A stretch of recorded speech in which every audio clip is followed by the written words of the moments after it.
La genèse de l'ouvrage, c'est en fait un travail sur Léon Weber que j'avais entrepris. Alors Léon Weber, pour qui ne connaît pas Léon Weber, c'est un architecte qui était de l'époque de Tony Garnier à Lyon et qui a travaillé à Villefranche sur beaucoup de monuments. Et donc je me suis mis à travailler là-dessus et puis de fil en aiguille évidemment j'ai débordé le sujet et j'ai donc attaqué un petit peu donc, tout ce qui a fait Villefranche dans la période 1850-1950. Alors c'est une période particulièrement intéressante parce que donc d'une part il y a eu ces constructions, Léon Weber et compagnie, et puis il y a eu aussi donc l'annexion de Douilly, de Belligny à Villefranche.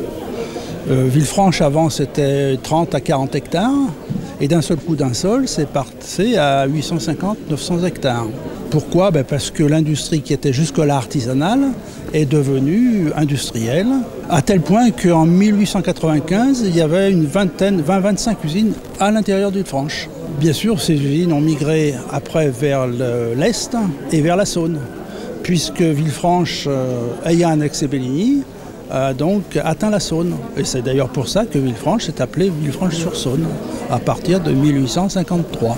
Alors d'un point de vue forme, le bouquin, donc c'est pas beaucoup de textes, mais beaucoup d'images. Alors j'ai fait une recherche iconographique pendant 2 ans environ, à partir de cartes postales que j'avais, et puis évidemment aussi avec la Maison du Patrimoine, avec l'aide de Christelle Del Campo, Christelle Orcel, Philippe Branche, et puis tous les services administratifs de la ville qui m'ont bien aidé pour construire donc une belle iconographie qui permet d'illustrer donc cet ouvrage.